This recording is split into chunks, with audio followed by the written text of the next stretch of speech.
Happy Tuesday. Happy Tuesday talks for Salted Words. In case you're new here, nobody's even on yet. I'm saying hi to no one. Well, it will be on our YouTube video. Hi everyone. Nice to see you. I forgot about that. Robin's not in the frame very well. There we go. No, I'm not in the frame. There we go. Oh, you're trying to get Salted Words in there, so then you need to scoot over. Hello everyone. Rhonda Martin. So before we get started, today is week 3. We are into week 3 of Advent. This week is joy. Yes, it's joy. I was not confident. And then Robin looked at me like I said it wrong. Yes, it's the week of joy. Jesus is full of joy, and he fills us with joy.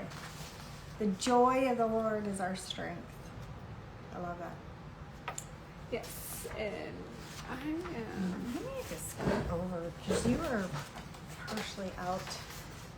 Oh, our guest today is, her name is Heather. She is from our local small town, and she created a resource. What would you say? A foundation? A foundation for people with type 1 diabetes to have more resources available to them. We're going to find out all the ins and outs of it. Robin is messaging her right now. Hope you guys are having an awesome week. Hi, everyone. Sorry, I watched myself do that the other day. I told myself, don't do that this week. Going forward and forward, it almost made me dizzy when I was watching myself do it. She is invited on. Heather will be with us un momento. Maybe. Hello. Can you hear me? Hey, I can. how Awesome. are you? Good. How are you guys? We're doing great. Good. Nice to talk to you. Yes. Thanks so much for having me on. Yes. We're excited to have you on. Robin and I were just talking this morning, just a tiny little interesting little information about our city. Dowagiac has, for whatever reason, produced a lot of people that have made their lives very useful, very functional, have really succeeded in their careers. I don't know what Dowagiac, how we raise people around here, but Well, honestly, I think we all just grew up and we're like, we see a need in the world and we're gonna fill that need. So, I mean, it takes a lot to do those things, but I'm happy to be one of those people doing that too. So, yes, and we're happy that you are. yes. Um, so I'll tell our audience. Heather created a foundation. I already said this at the start, but you created a foundation for people with type 1 diabetes because one did not exist, right? Right. So, yeah, it's actually a nonprofit organization and there's like bigger resources like in Grand Rapids and Detroit and like bigger organizations that operate just like so large scale, but there's nothing like really local or like small that people can do in our area. So, yeah, I definitely that was part of the reason why I wanted to start the organization was because when I was younger and I had diabetes, I was like traveling to Grand Rapids and like we didn't necessarily go to Detroit, but like those were the two options for us. And it's just a lot of travel. Well, yeah. A lot. I mean, diabetes itself is already a very scary situation.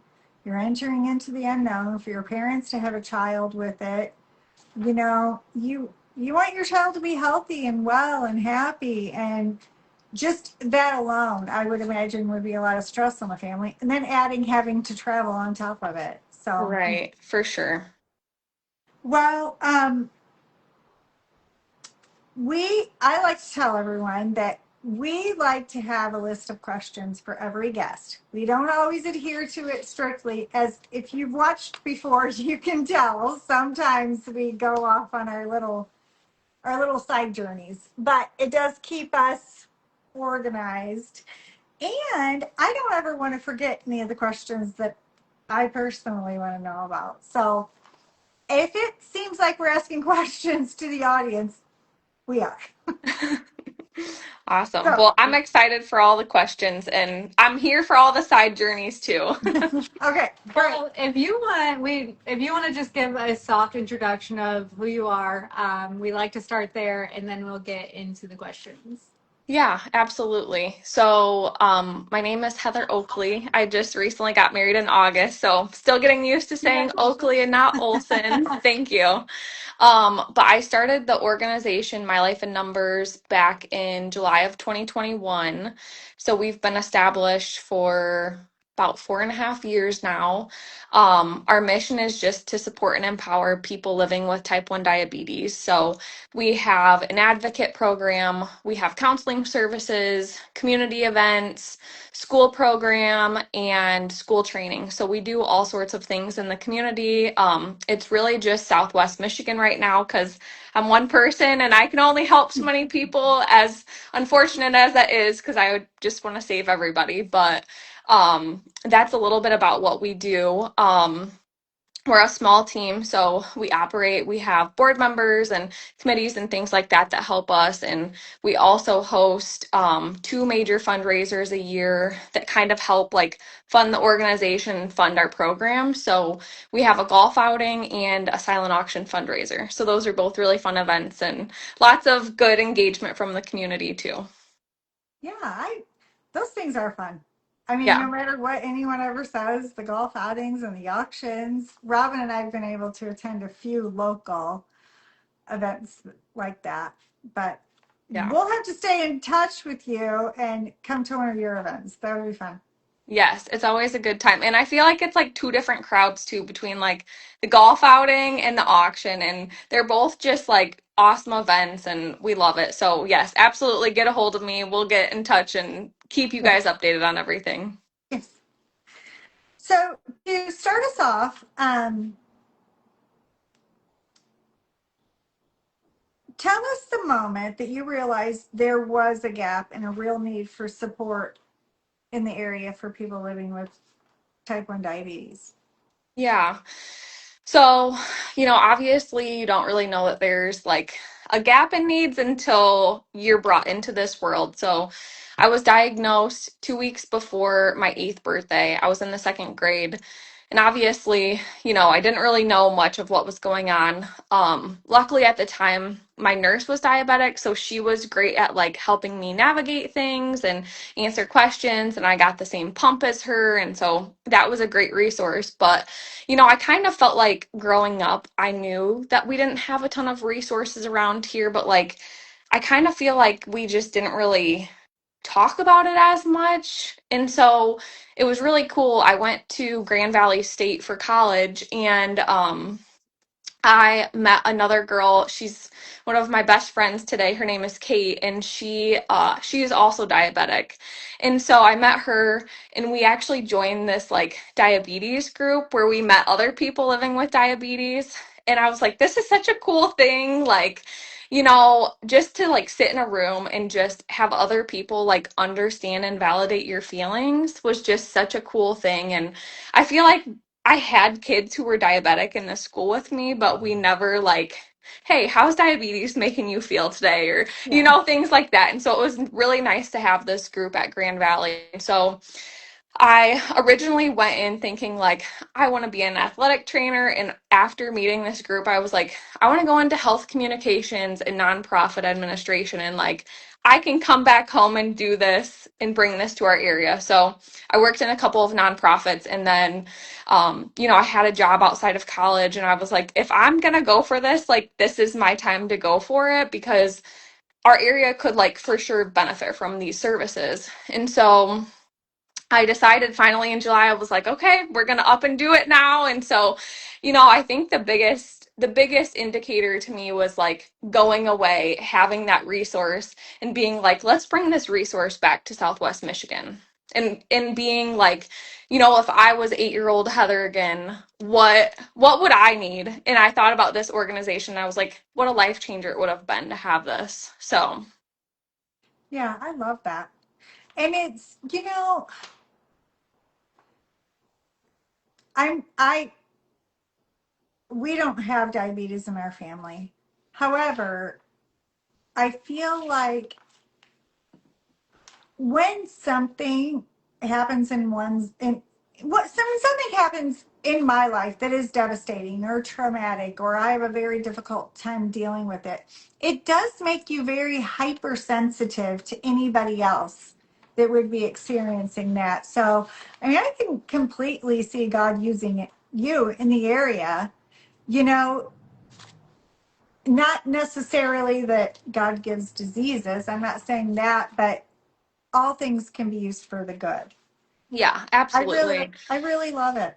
Yeah, and I think that's kind of like what I have taken to, and like, when you're having those hard days, I know like my family always tells me like God gives his the warriors that can like take that, his Yeah. strongest warriors, like those battles and stuff. And I think, I hear that from so many other people, especially like some of the Dwajek people. They're like, what a beautiful thing that you're taking like this diagnosis and something hard and just like turning it into something beautiful. And I'm like, I really like if I could just make a difference in someone's life and like Mhm.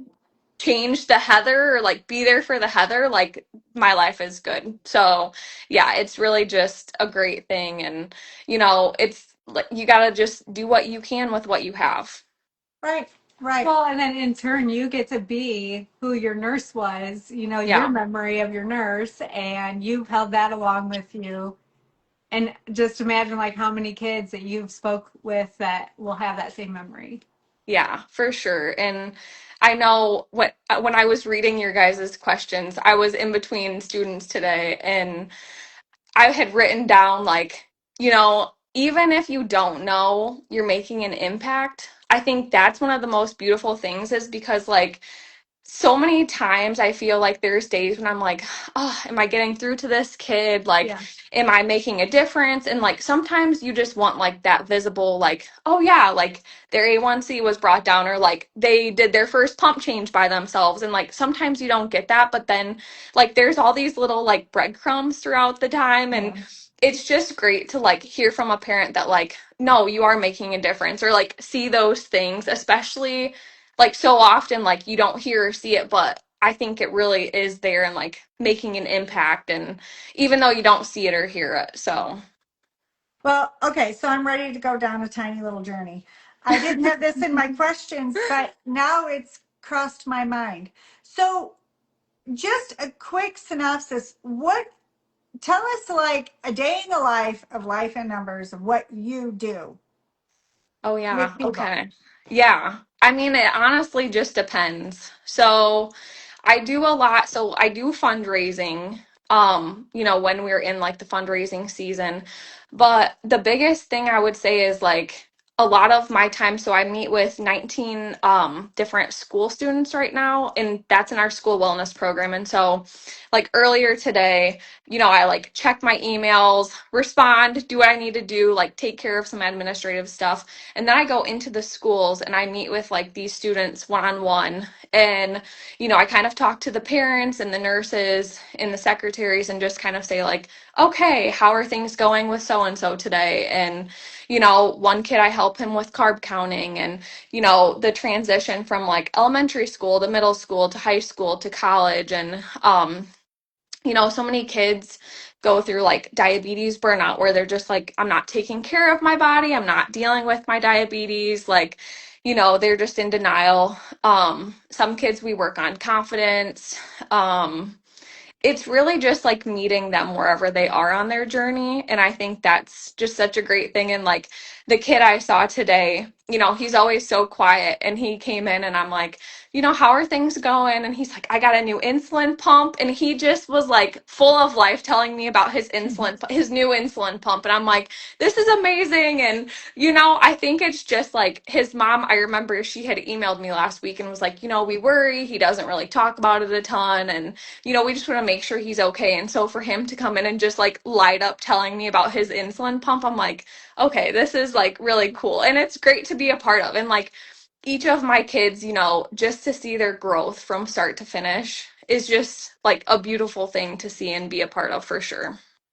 So are you a resource for medical supplies for these children, or is it only children? Is it adults too? I suppose type 1 diabetes always hits children. Is that correct? Um, so Or no? that's actually like what a lot of people think. So some people can get diagnosed at any point in their life. So it's most commonly found in kids, but one of my board members, she actually got it when she was like 25. And another lady in our organization who comes to stuff, she got hers when she was like 35. So it really Oh can my happen goodness. at any age. They don't know why. But we do serve children and adults. Our school program is just for the youth. But like our community events that we do, any age can come, and we always have a variety of, kids, adults, and different people there. Um, but as for like medical supplies, no. And that's the thing about our organization too, is like we don't give medical advice or, things like that. Like the medical device world, we know how hard it is, and like we can give you an advocate to help you navigate insurance or things like that. But like we don't really handle medical device stuff or like, if my blood sugar is high, like how much insulin should I take or, things like that, because that's when it just gets really dicey. So, I'm sorry, something keeps happening. Hang on. Maybe that's good. People knocking at the door, people are calling. oh Sorry. goodness. So I'm just trying to I know a family that I know two families that have type 1 diabetes. Um anyways, so are you in all the schools in Dowagiac? Are you available in all the schools in Dowagiac? Yes, yes. But right now our program is full just because we're at 19 kids. So for this school year, we're full. But obviously, if there's someone who is like really in need of a service or something, have them reach out to me. We can figure something out. Like I'm never gonna be the person that's like, we're turning you away, or we can figure it out. But definitely I would say like apply if this is something people are interested in, apply for that, or like get a hold of us in like June or July just so we can kind of know, because those spots have definitely filled up quickly. And like last year, this past spring, I think I had 10 or 12 kids, and so now I'm at 19, which is amazing and helping more people. But then I'm like spread out between the schools different Yeah. days. And so yeah, I go to the Dowagiac schools, and then I go all the way like from Mattawan all the way to like Lakeshore, Berrien Springs, Oh Niles. wow. I'm pretty spread out. That is a lot. That's Yeah. awesome though. Yeah. That is It's awesome. I yeah. thought you were just mainly like in Dowagiac. I didn't know that you were, I guess I didn't think past our own city. Yeah. Um, that is So awesome. since you have a team, do you do this with a couple of other people, or are you the only one that sees people? No, I'm the only one that sees the students. Yeah. And then I'm the one that like runs so we do like quarterly events throughout the year. So I run those events too. So it really just depends like what stage, but the school program for sure keeps me the busiest. Yeah, that is good. That makes me feel better about kids with diabetes in our area that they do have.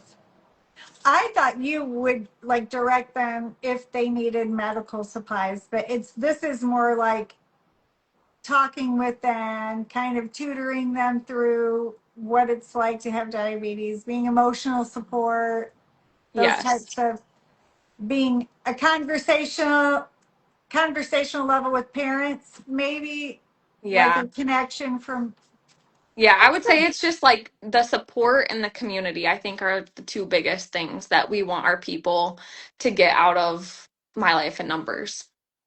That's good. Um, so we've already talked about the questions 2 and 3. Um, so for 4, our question number 4 is, during the Advent season of joy, what kind of joy have you experienced seeing people actually use life in numbers in their lives? Yeah. I think it's the breadcrumbs throughout the day all the time, right? There's good as long as you can like open your eyes and see it. And so I think it really just depends like what program we're talking about. And I was trying to think of like some different things because there's so many things that happen in a year and you're like, Yeah. okay, let me just like slow down and just take it in and recap. And for community events, sometimes like people will come and they have never met someone else with diabetes before, and I think that's just like such a beautiful thing to be a part of and like witness them being like, oh my gosh, like you have diabetes too, and like your pump is beeping right now too, or you're having a snack because your blood sugar is low. And so that's a really cool thing to just be a part of and see. And I think it just like reassures that people need that around here because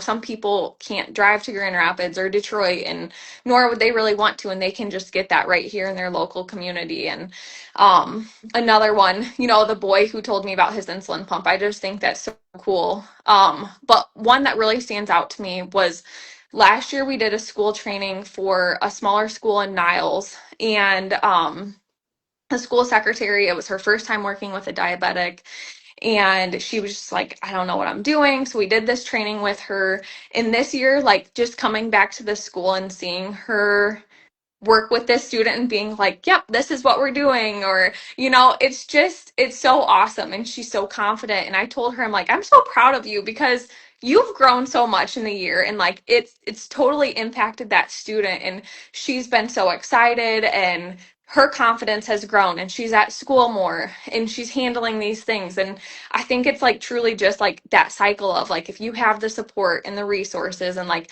just one trusted adult in your life who cares and is like giving you that support, it's awesome. And it's not just the students that we're helping, but it's the parents and the school staff. And just to see it come full circle is it's awesome. And it makes me so happy too, because like I said, some days you're like, am I getting through to this person, or like, am I making a difference? And then that happens and you're like, okay, like people need this and people are benefiting, and you're seeing that positive impact for sure. Well, instilling confidence in somebody is a major, major accomplishment because humanity suffers for a lack of confidence in every area. We when we can have somebody take the time to teach us something that's useful and helpful, and I don't know, this is extremely helpful. If the school secretary, is that who it was in Yeah. Niles? I mean, that probably does make her feel great, and maybe another child will come along, and yeah, instilling confidence into somebody would give a lot of joy. Yeah. And especially, I mean, like with diabetes, it really just depends. Some people like to hide their devices. And even if we can just make them feel a little bit better and be like, okay, we're not going from a 0 to 100. We're literally just going to take baby steps and like help you grow. And then when I've met with them for 5 years and to think like where we started, it's a super cool thing to be a part of. That is. Okay, another little side note, just because I'm curious, I've been thinking about this. So, if you have type 1 diabetes, um, are carbs as important? So, I've heard you talk about your carbs. So, can you like hold off on having your pump give you insulin if you eat less carbs? Or is it No. not the case? No? No. And I think there's just with type 1 diabetes and like type 2 diabetes, there's so many just like misconceptions and things that I Mhm. think people, you just like, they kind of blend together and it's like, well, does it do this or this? So, as like a type 1 diabetic, obviously with like each meal and everything, you have to do insulin, you have to count your carbs. But in between, so like my pump, it gives me so much per hour to make sure I'm staying in range. And so, there's people that like when you're not having meals overnight, when you don't have an insulin pump, you have to get like a shot overnight to make sure your blood sugar stays steady overnight. And so even if you like ate super low carb in a perfect world, you would still need some sort of insulin to like help you get through because your body just doesn't produce anything. Okay. I was curious about that. I didn't know the answer to that after I don't know what you said, but it made me wonder. What is the difference between, I know type 1 is like you get it in when you're younger and it's generational, but type 2, it's still the same thing. It's just how you got it, right? So it's yes and no. I would say type 2, there's like no reversal. So you're always going to have insulin management. You're always, so that would be like buy a shot or an insulin pump or an insulin pen. So you're always going to have insulin. As for like type 2, exercise, eating well, things like that, that can help. And, sometimes people have like with type 2, it really just depends, like 50% capacity. So like if they are eating better, then they may not have to do shots. So like they would maybe do, and it's different per person, but whereas like if I didn't have an insulin pump, I would maybe do like 6 to 8 shots a day. They're doing like one in the morning and one at night, or like managing by pill. So it can kind of be like more controlled by your lifestyle. And it's like not always, but sometimes associated with like your weight and being overweight and just like, how much your pancreas is having like that insulin resistance. It's kind of like our pancreas is like shut down. Type 1 diabetes, it's shut down, like no capacity. And I think type 2, sometimes it's just like laggy and it Mhm. just doesn't want to like fully produce. So like different people have different capacities with type 2, but it can definitely be managed by like eating and all of those different things too. So type 1 is not manageable with diet at all. I Is mean, that you should eat a good diet. We shouldn't have like 3 cupcakes a day or, right? things like that. But I think that is also a common misconception is like, I think when we go and have like a birthday treat or something, and people are like, you can't eat that because you have diabetes. And it's like, let me just put 30 carbs in my pump and like tell it I'm having this and we're good to go. And so, I mean, I just kind of think like we're just like normal people. We just have to put those carbs in. And if you shouldn't have 3 cupcakes, like neither should we Yeah. really. And so I think that's probably the biggest, that's, I think a thing that like type 1 diabetics are like, no, we can eat that. Like we can do that and all of the above. But I mean, you should still have a good diet regardless of type 1 or type 2 or whatever you're doing. Okay. Well, I was thinking, like, especially with what you do and being a parent, I don't know, does either of your parents have type 1? No, and that's what's crazy is so it doesn't run in my family. And you know how I had mentioned my friend Kate from college? So she is actually a twin and she has diabetes and her twin brother does not. And Oh, so wow. that's just like such a bizarre thing too. And I know I have a student that I work with in Kalamazoo. She's a part of our programs and she's also a twin and she has it and her sister doesn't. So it's super weird. I don't really know. I I wish I knew more about Yeah. how it was caused and the way that it works, but yeah, I mean, I wish I knew.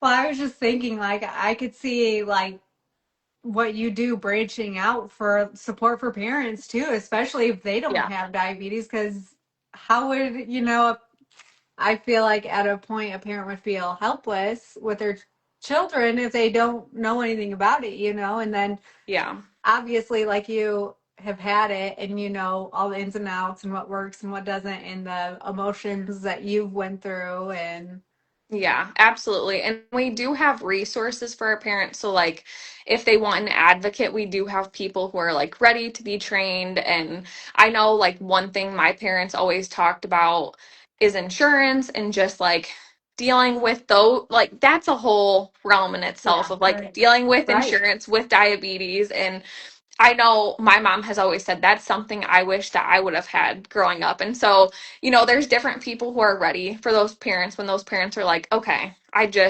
need someone to talk to. So we have parents available, but I totally like, we could for sure hit that area more. Right. That would be that would be very that would be cool. Well, I do feel like people don't put enough weight on the benefit of what you do and the Yeah. support that and the resources that you carry in this specific subject that, you know, all sides of diabetes or I guess any health thing with children is really like any extra resource you could have would be helpful. Yeah, absolutely. And I think, I'll touch on that. I know you have an ending question that I have, but I know just like utilizing these resources, and it's a free resource. So like families that get involved with our programs, it's a free resource. So like when we do community events, the diabetics are free. And then if it's a parent or someone, we try and keep most of the events, it's like between $10-$20 for the parent to come. And obviously, like if they were really like financially struggling, we would work with them on that too. Right. But there's so many things. We have a counseling scholarship where you can get counseling for free as a diabetic if you're struggling, whether you're newly diagnosed or like 3 years in and having that diabetes burnout. So there's all of these resources. The school program, totally free. No one has to, like, the schools don't pay, the parents don't pay. We do this fundraising so that way we can just provide this service and not have that financial burden on these families, especially with how much supplies and everything else are. And Yeah. from someone who's diabetic, it's like, let's leave one more cost and just Yeah. like let them come together and not have to worry about finances. That's awesome. You are Thanks. doing the good work. Thank you. So, managing, I I don't know. Do you feel exhausted? Is that something that you feel? My question, the way that I framed it, I don't know. Maybe you're very managed now. Does diabetes cause extra exhaustion on your body, or Yeah, I mean, I would say for sure. I think, you go through your stages. Like, I think this is the thing with diabetes. The doctors can say like, okay, here's your rates. Let's live life. Your numbers are gonna like do the same thing every single day, and you could get different results every single day. And I think that's the frustrating thing is like, this is supposed to be working today, but so many things also impact your blood sugars. And if you're stressed or your hormones, or like if you're working out, I mean, there's just like millions of things that impact your blood sugars. And so I think that is for sure, there's like stages of being exhausted, and that's like that diabetes burnout that I've kind of told you about, was like yeah? the exhaustion of like, I have to manage this diabetes, like it's a 24/7 job. And I think it's the highs and lows, and that's how blood sugar is. And so we always say there's the highs and the lows. And so I would say for sure diabetes has its moments of being exhausting, definitely. Well, you made me think about so many things that I guess, if it's not a part of my life, why would I think about it? But I'm very happy to have this conversation. I Awesome. love to think about things anyway, so you just filled my day. Awesome. Um, how has building this organization reshaped your understanding of joy through purpose and service? Have you always been a service type of a person, or was that new? No, I mean, I think I've just like always loved helping people. And so, just I think just being a part of like people's journey and being a part of all of those things and those milestones, I love it. And I think it's joyful, it's rewarding. And I couldn't, like, they say if you do what you love, you never work a day in your life. And I feel like that's pretty much what I'm doing, is because I feel like it's just second nature for me to like have that motherly instinct to be like, let me help you. Like, you're struggling with this. Like, I've struggled with that too. Like, let me be a resource. And, it's just, there's so many different things that you can understand when you're in someone else's shoes and you can relate.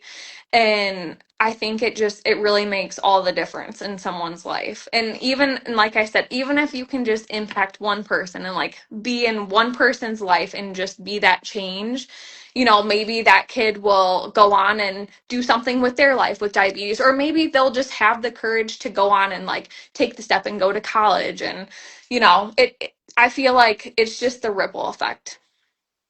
Well, you know, humanity, it is said that isolation is the most effective form of punishment for humanity at large. And somebody that is isolated because of a disease that they have, or isolated because they don't understand what's going on with them, or isolated because they feel like they're an island and they're alone and nobody else knows what they're going through. I think that alone is worth its weight in gold, you Yeah, know? Just to absolutely. bring somebody out of isolation and say, me too, you know, Yeah. I'm with you. I feel you. I know what you're going through. That is comfort in itself that really can't be measured, I Yeah. don't think. Yeah, I totally agree. And I think that's like what was missing growing up, is like I was just going through the phases, but then finding that resource in college, I was like, okay, like we need this back home now. Like I can bring this back home. And it's super awesome to see where people are on their journey. And don't get me wrong, like there are days when you're like, okay, am I making a difference? Am I helping this person? Like, you're a stubborn middle schooler, like you don't want to listen to anything I say. You kind of roll your eyes sometimes. But then like you hear the feedback from the parents or whoever, or like even a year later and you're like, okay, it's really cool. I bet it is. I bet parents are very thankful for you. And I bet even those stubborn middle schoolers are in the back of their minds going, Yeah. maybe I like her. Yeah. And and that's the thing too, is I tell them, I'm like, you know what? I'm not a doctor and I'm not going to sit here and judge you. So if you tell me like you didn't do what the doctor asked, I'm not going to sit here and be like, shame on you, because I want them to be able to open up to me and like Yeah. have that open, non-judgmental relationship. And I think that really builds trust and like has that relationship then where it's like, okay, I can come to her and tell her like, I need advice with this, or like I'm struggling with this, and her know, like them knowing that I won't judge and like just come open arms like, okay, let's handle this together. Like you're not alone. So, what is, I mean, obviously, without breaking any confidences, what would you say are some of the biggest struggles for kids? Is it eating? Is it, Um, I think honestly, a lot of the kids just don't remember to like come to the office to do their insulin, or like remember to grab their diabetes supplies, or like remember to charge their pump. And then it becomes like these larger issues of like, well, my pump is dead and I don't have insulin and my blood sugar is high. And then when your blood sugar, again, it's just kind of the ripple effect. And so I think it's really just things like that I see. Obviously, like besides the burnout and things like that with that we work on, but I really just think like those are the big ones. And I think that's like sometimes what the nurses tell me about too, is like, all right, let's give them some tools to like help them remember, come to the office, and, let's bring your diabetes bag with you to places, and just all those things to help them get that independence. So that way, when they're young adults, they can succeed on their own and not be tied down by diabetes. well, I have 10 grandkids, and just as you were saying that, I'm thinking which of mine would not have theirs charged, wouldn't even have their pump, it would have somehow disappeared. Yeah. Yep, They for definitely sure. wouldn't have any insulin with them. Yeah. And the thing is like I relate to them because I'm like, you know what? After a long day of work and meetings and this and that, like, do I want to change my pump? No. But it's 5 minutes out of my day. And I'm like, I try and tell them, charge your pump while you're showering. Like, I charge my pump while I'm showering. Or, like, one kid is like, I don't want to do the alcohol wipe. And I'm like, okay, how long? What is it? 30 seconds from the time you go to And so I think it's just like understanding, validating their feeling of like, yeah, this is annoying that we have to deal with this. But at the same time, like, let's just deal with it. How much is it actually taking out of your day to like remember your bag in the morning or like do those things or just like giving them the tricks to be like, okay, here, like I can remember my supply bag every day now because I'm putting an alarm in my phone or doing whatever it is, leaving a notepad on the counter. So, it's just, yeah, I totally get that. And that's the thing too, is like you're telling elementary school and middle schoolers, hey, remember your stuff. And you're like, yeah, I totally get that you're not doing that. But also, like, there's just a little more responsibility that comes with diabetes. Yeah. Well, I mean, kids, they don't want to bring their coat. They don't want to have pencils. They don't want to have their paper. They don't even want to have their backpack. They don't Yep. want their lunch. They don't want socks. Yeah. All Well, the yeah. I things. mean, in a way, if you think about it, probably does make kids who have diabetes a little bit more mature at an earlier age because, I mean, at some point, you have to do that, you Yeah, know? absolutely. It's like you kind of, I mean, I don't want to say you have to get on. You do need to get on board. Otherwise, your parents are going to be nagging you or the nurse is going to be Yeah. nagging you or then I'm going to have to get involved and be like, "Okay." So, Yeah. but again, like you can also relate to them because you're like, "I get it. Other kids don't have to worry about carrying a snack with them at their volleyball practice or doing those things, but like this is our reality and like we're going to make the most of it." So, what does a snack do for someone with type 1 diabetes? So it really just depends. If their blood sugar is low, saves your life, which is great. It depends on what the snack is though, but obviously, you know, any food that has carbs in it, they have to take insulin for. So if it's a snack, they would still have to take insulin for.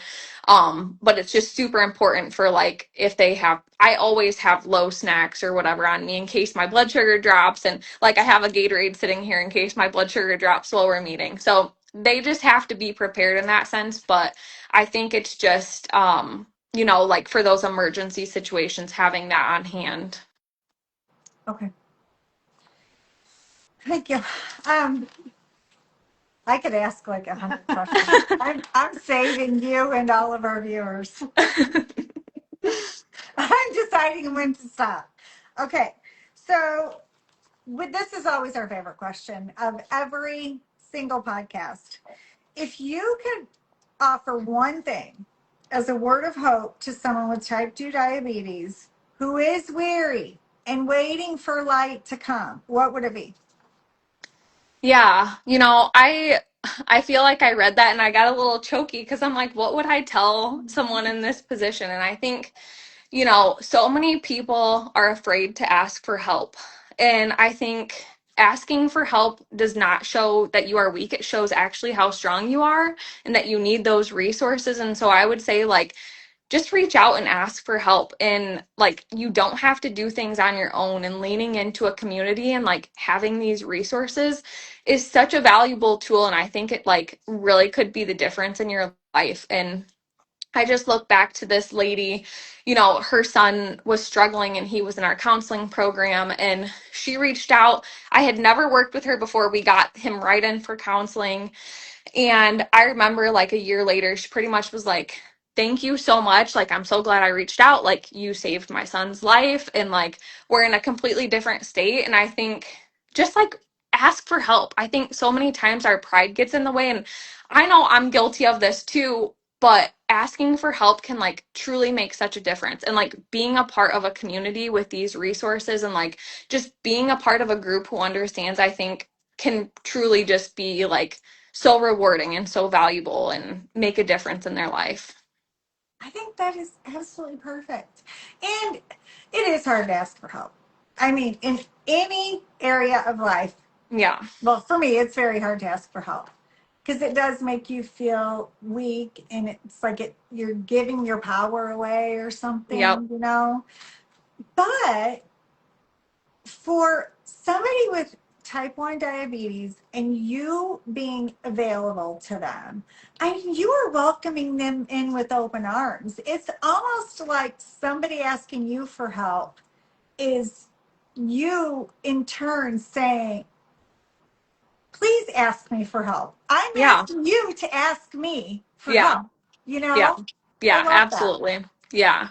I And love I that. think that's the thing is just like, I would love to get the resource out there so that way we can continue to help more people and get more people. And I know there's more people like that out there that are just like, I'm shy. I don't want to reach out. Like, I don't know how my kid will feel or just whatever the element is. I just encourage them to reach out because even just taking that scary step of like, we have a form that's just like, contact me, we can contact you and just be like, hey, let's meet you where you are. And so I think that will hopefully make the step a little less scary of like explaining what's going on or whatever it is. So I hope that that helps. And I mean, like I said, even if we just like reach a couple viewers today and then one person tells someone else about their resource and then they're telling them, and I just want to continue to make the positive impact here in our community.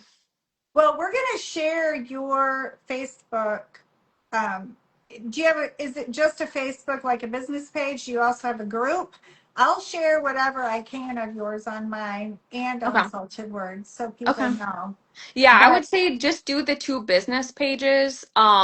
There is a small group, but it's not like there's like a group where people can ask questions, but it's not super active. I know there's a couple other like I don't want to say better ones, but there's a couple other options that people can also go to too. But I would say start there and then they can probably find the ask okay, group if they want. So, yes. I am so happy to talk to you today. This has made my yes. day. I mean, I don't have diabetes, nor do I have anyone in my family, but I really think that this is going to be helpful to people. Yeah, absolutely. And even just to see how much it's grown in 4 years, I can't wait to see what the next four will be too, and just all the people that you get to meet. And I think it's just an amazing thing. So I appreciate you guys coming and helping spread the word about the organization and asking me to join. And I just appreciate you guys so much. Yes, we appreciate you. I appreciate the work that you're doing. I Thank hope you you. have a Merry Christmas and congratulations on your new marriage. Thank you. I didn't Yes. say that earlier. It's okay. I appreciate it. All All right, right. Heather. It was very nice to talk to you. Yes, good to talk All to right, you guys too. Thank you. bye. Bye.